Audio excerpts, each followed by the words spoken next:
Hello, everyone, to this week's podcast. Today I'm joined with Al Hoffman and Gary Carpenter.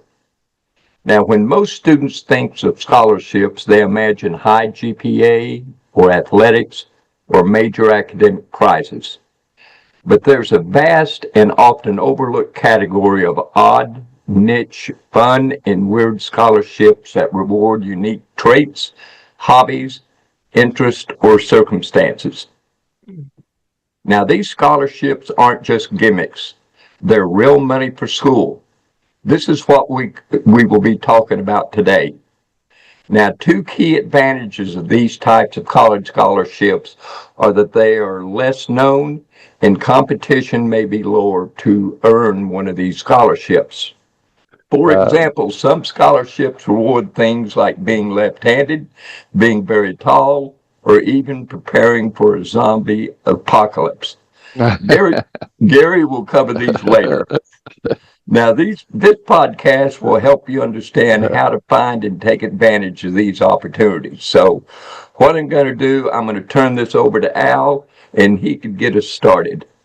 So, actually, Chuck did a really good job there of introducing this, and well, I don't think I could come up with a good joke that Gary's going to carry the zombie cop up.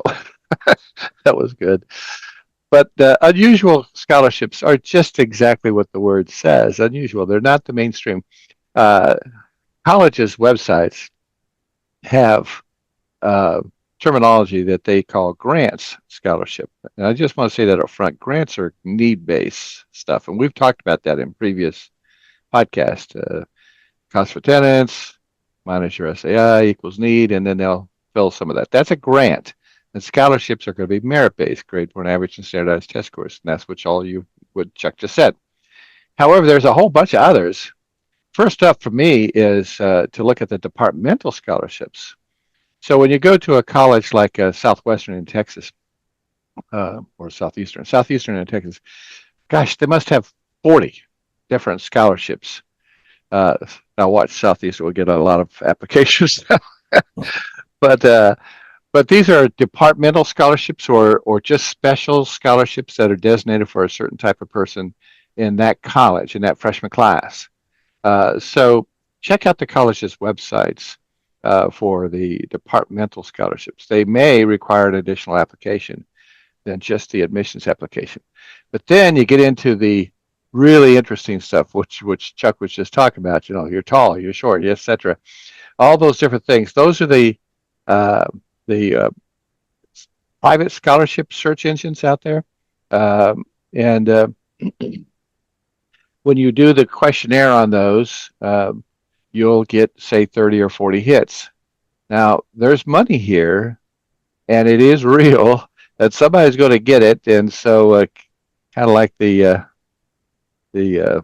lottery system, you can't win if you don't play. So if you'll get involved, now there's the tough part is you could spend a lot of time and get nothing, but you could spend a lot of time and get a lot. So we just don't know except to do it. Go after those private scholarships that are out there. They pay money, they really do. And there is a couple of the ones that can you imagine having a scholarship for bird watching? So there is a scholarship out there in the world. So these are all over the place, and you don't even know enough to ask to even think about the answer. So do your applications for your admissions, do your transcripts for your need and merit-based grants, and then do your departmental scholarships, and then do your private scholarships. That's Gary. I'm going to turn that over to you now. That's kind of my input on this topic. Okay. Well, we usually don't go by a script, but this time we did have a script set up. Most of the times we're talking about topics that we're on top of, we have a lot of knowledge about or background experience. And quite frankly, I don't deal that much in scholarships. So I got the script from Chuck here, and I've got a list of scholarships I'm going to go through here. Now, you have to have patience with me and think about it this way, okay? It may sound crazy, but if it's legit, And you got to check that out, and Al will talk about that in a few minutes. If it's legit, it could be real money in your pockets. So I'm going to go down through the first one here that Chuck gave me, in which I started to read this, and I said, boy, this is going to be interesting. So here we are. Vegetarian Resource Group Scholarship. There's an organization that has a scholarship for individuals who are promoting vegetarianism. They have two scholarships. One's worth $5,000 and the other's worth $10,000. So that sounds like real money. And again, I'm assuming these are legit, so you got to work with me here. Next one is, Chuck had alluded to, left-handed scholarships. The Frederick and Mary Buckley Scholarship for left-handed students. Now, the first thing that comes to mind after that, my father was left-handed, okay, and he was an artist, and he did a lot of commercial artwork. And I wonder if he went for this scholarship. Probably not. It was probably, before the time the scholarship set up. But, there are people out there that could possibly qualify, will qualify for this. Now, this one, duck calling contest. And this is sponsored by Chuck and Sophia Major. It's a memorial duck calling contest and awards a scholarship for the art of duck calling. Okay. Now, laugh if you want to, but if you've been out there at 4 a.m. in the morning hunting ducks, calling them, you probably got pretty good, damn good at this after a while. You do not make it pay off. Okay. Excuse me. The second one here, Zombie Apocalypse Scholarship. Asks you to imagine your school is overrun by zombies and asks you to write a survival plan. I won't say any more about that. Chuck's gone into that. Tall Club International Foundation Scholarship for tall students. Example, Tall Club International Scholarships for women 5'10" over and men over 6'2". Again, it's a possibility there. Now, this is getting back more to reality that I sort of could relate to. It says, create a greeting card scholarship. Submit artwork for a greeting card. You must be the one that creates the greeting or the artwork. Last name based scholarships. Now, I should have done this, Some scholarships award students simply because of their surname. My last name's Carpenter. How many carpenters are going to show up in the last base scholarship? Probably too many, but I mean, I think I would have had a chance at that one. And the last one here is Man Lake Beekeeping Scholarship. It's a $1,000 award for students that are going to be studying biology and beekeeping in particular. So again, these are just a few of these unusual scholarships, and we've laughed about these and everything, but if you end up with a check for $1,000, you can laugh all you want. Mm-hmm. So if it looks legit, and you got to check it out, and Al's going to talk about this a little later. If it looks legit, if you've seen a history here, if they've paid money out in the past, if they've paid money out in the past 12 months, you may want to take a shot at it. You never know. Well, I've said enough so far. I'll like to pass it back to you. All right. Some of these final details are just kind of helping you out to make sure that you are looking in the right direction and that you're responding the right way. So start early. Start early. Okay. So when is early? If you're talking about, for instance, as we're in this season, for this podcast, we're in the mode of taking care of students that are in the 26-27 school year. Seems like that's way far away, but it's not. This is the time that you would want to start for those scholarships. You may go all the way up until the summer between junior and senior year, and actually into the fall of the senior year. So it's a time frame of pretty much now for juniors, current juniors, all the way into the rising seniors, as the terminology is called, the current seniors. The rising seniors to the seniors, the current class.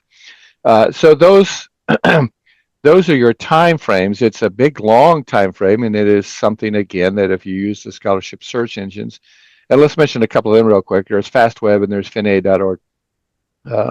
These are places that have been around for a very long time. They're not, brand new, and not that you can't be brand new, but I do believe that I'm going to go with somebody that's got a good rep in this area, and those do. Uh, there is all kinds of things that I want to mention to you as far as saving yourself some time. If you see, because in this day and age of AI and all that, you could be when you start to do this, the algorithms could then start to throw things at you.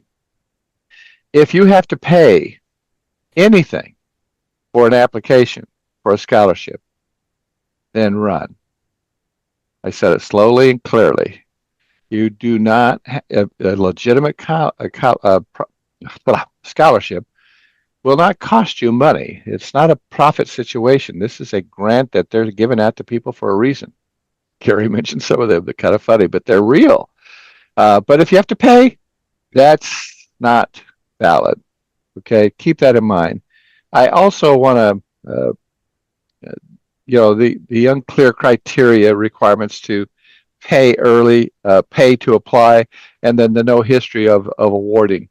Now, we actually, I'm going to shamelessly plug our organization that we like very much, and that's the National College Affordability Group. Even they have a scholarship. So in your organizations that you touch, in your organizations or companies that your parents are part of, there may be some scholarships that are not listed in FastWeb. And so you look around for those as well. Additionally, local scholarships are not going to be necessarily listed in FastWeb. Local scholarships, for instance, here in Waterford, Connecticut, the VFW Post has a patriotism scholarship. $1,000, Gary, for that essay on patriotism. So those things you'll probably see at the high school's bulletin board, or the guidance counselor will have a list of local scholarships. So you got the grants, the merit-based, the big databases, FastWeb, etc., and then the locals, and then finally I'm going to mention the newspapers. During the spring of the junior year is a good time to check out pretty much every day and go to the part of the newspaper that talks about regional. And therein, if there is any scholarships in local, that's where they'll advertise, is during that time frame. So, gosh, what about a thing here? I think that's about as good as I can get it as far as covering this topic. But Gary, I know that you have maybe a couple more things that you want to talk about, so go for it. The most important thing, do not pay to apply for a scholarship. I repeat, do not pay to apply for a scholarship. No. Chuck, as Al said, it's usually a nonprofit organization, and they're not in the business of collecting money for scholarships that you have to pay in to apply. So again, please do not pay to apply to a scholarship. That's it. I'm going to pass it back. Yes, I agree. That is, can't say that enough because I see it every year. So, Well, thanks, Al and Gary, for this information. It's been humorous and very, very enlightening here. So, but students should use this unusual traits to qualify for these scholarships to take advantage of these types of unusual opportunities now. Treat these as part of your broader scholarship strategies, like what Gary and Al had just gone over. The more you apply, the more chances you may be able to receive additional college money. The more unusual the scholarship, your niche hobbies or interests, your unique traits, these can be an asset in paying for college by getting additional monies. The key is to look broadly, apply smartly, align, and identify with the scholarships. Make sure that you meet their criteria. It's important not to neglect these categories. It may give you some surprising wins. Now, also, there's one niche scholarship that I've used several times when I was doing individual consulting.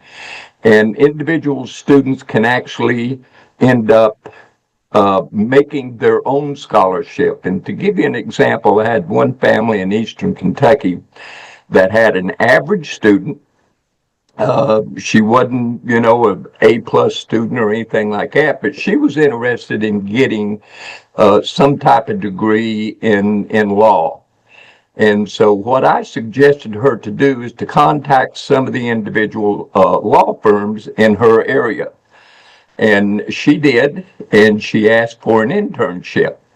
Well, in her junior year, they went ahead and brought her on, paid her a very small amount of salaries or whatever. And then in the senior year, they went in and continued that process, and then came back in at the end of her senior year and said, listen, we'll go ahead and pay for your 2-year degree to become a paralegal, and we'll pay the full cost on it. And then if you do well, you can work with us during the summer months or during vacations and things like that. And if you work out well, we'll go ahead and we will also pay for your full 4 years to get your law degree, as well as taking your boards and such like that. Well, she ended up getting 100% of her college education paid for just by asking an individual company or firm within her area to give her some actual experience in what law is going to be all about. So you can actually create your own scholarships by being very creative and unique. Now, I want to thank everybody for listening today, and if you want to learn more about paying for college without incurring massive debt, visit our website, prepareforcollege.com. That is prepare4college.com. Also, you can visit our YouTube channel at youtube.com/@ Prepare for College.